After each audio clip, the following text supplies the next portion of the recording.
Hello friends, and welcome to part 2 of my color theory series, which my friend has so lovingly called Color Theory 101, so that's the name now. In this video, I will be focusing on color mixing and how you can use color theory to effectively mix colors. I will be talking about the relationships of colors in this video, so if you haven't seen the first part of Color Theory 101, Understanding the Color Wheel, I suggest you go and watch that video first. The link will be up in the cards. This is a very common piece of advice that I have heard, and I'm sure many of you have, and that is you don't need a ton of colors in order to paint. You only need a blue, a red, a yellow, and black and white. Well, you buy a blue, a red, and a yellow, you start mixing, and the colors are just all wrong. Part of the reason for this is because you might be mixing colors with opposing undertones. Not all blue, red, and yellows are the same. Different pigments are used to create a variety of paint, and one of the things that comes from this is that every single paint color has a different undertone. So what is an undertone? The undertone is the underlying color of the paint. So for example, with a green, you can have a blue green or a yellow green. A blue green will have more blue in it, and a yellow green will have more yellow in it. The undertone is not only the underlying color, but it is also the temperature of the paint. The undertone is what makes paint warm, cool, or neutral. Undertones can be found in all paints, including reds, blues, and yellows. Warm paints typically have a red, yellow, or orange undertone, while cool paints tend to have a blue, green, or purple undertone. Neutral undertones tend to be gray. Many earth tone paints have neutral gray undertones. Alrighty, now that we've covered the basics of what the undertone is, let's move on to the color mixing. So let's take a look at a swatch card that I made.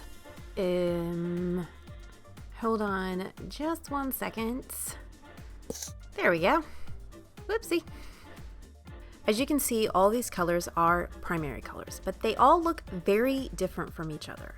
This is because they have different undertones and temperatures. The top row is warm and the bottom row is cool.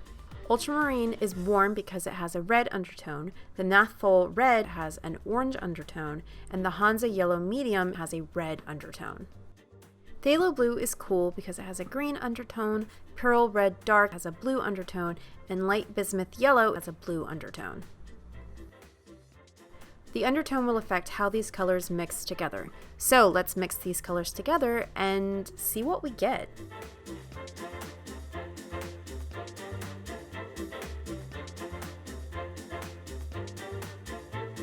As you can see, when we mix ultramarine and Naphthol red together, we get a very warm purple. The Naphthol red and Hansa yellow medium create a very nice warm orange, and the ultramarine and Hansa yellow create a warm yet desaturated green.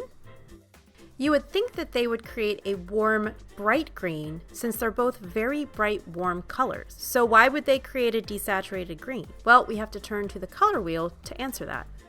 Okay, so we know blue and yellow create the secondary color green. Well, remember that ultramarine and Hansa yellow both have red undertones. And what is the relationship that red and green have? Well, they are complementary colors, and complementary colors when mixed together can desaturate one another. So we got this desaturated green because of the color's red undertones. Yes, if the undertone of the paints that you are using is a complementary color to the color you are trying to mix, then it will desaturate the color.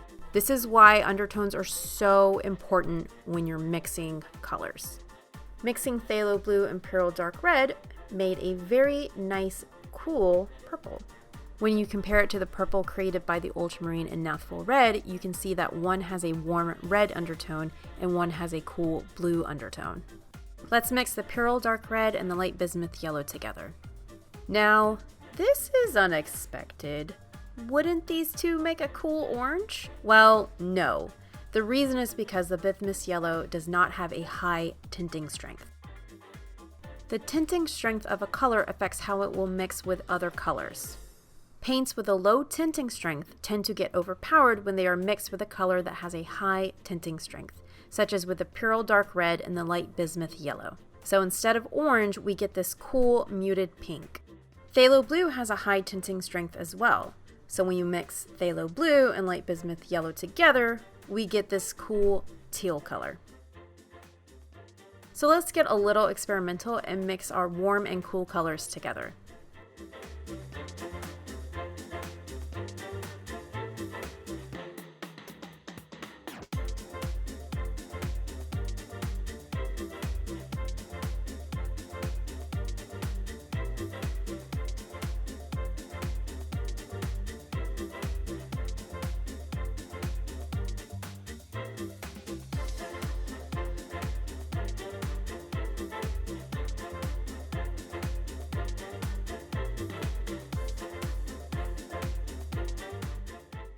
As you can see, mixing colors with different undertones and tinting strengths creates some interesting outcomes.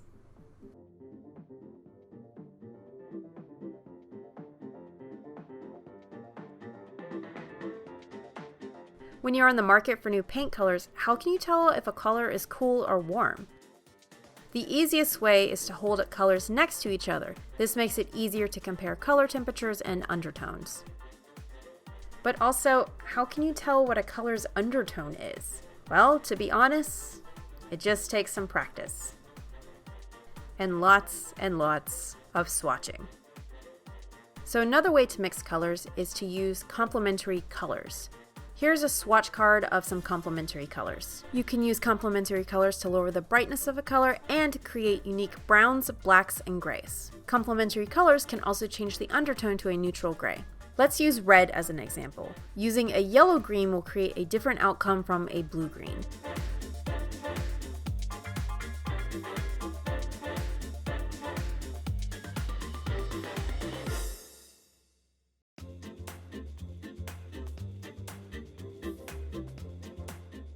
Also, if the tinting strength is high, you can adjust the amount used to create a variety of colors.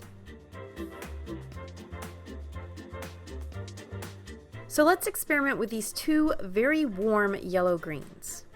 What do you think the outcome will be when we mix these in with the cool Purell dark red?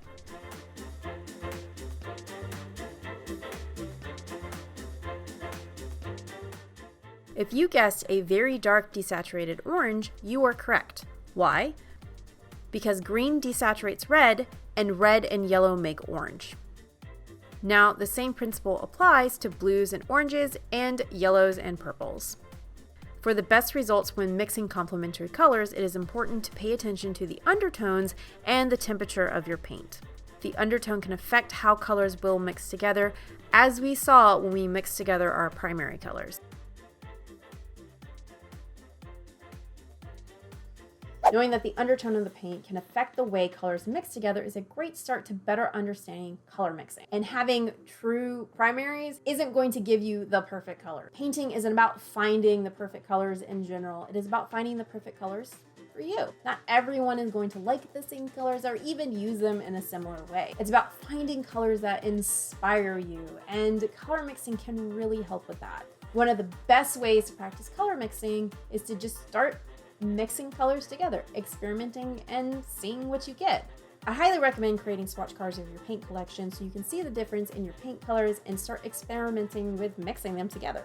And actually, I made something to help out with that. Ta-da!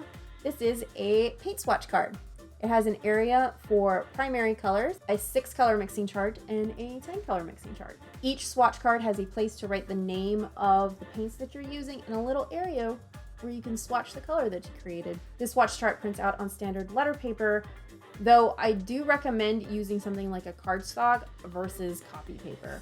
Or if you're able to, you can print it out on mixed media paper like I did. I also included these guidelines so you can cut them out and separate them if you like. And also, guidelines are great if you can't cut straight lines like me. And the best part? It's free! It will be available on my website, sanafineart.com, as a downloadable PDF.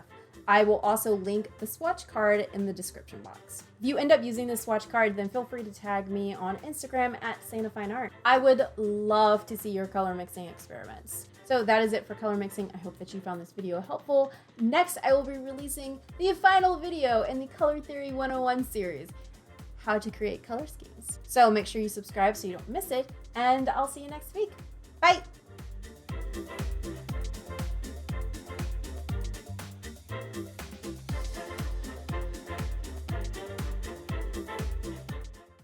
Relationship of colors, and I'll be... Bless you! Dog sneezing.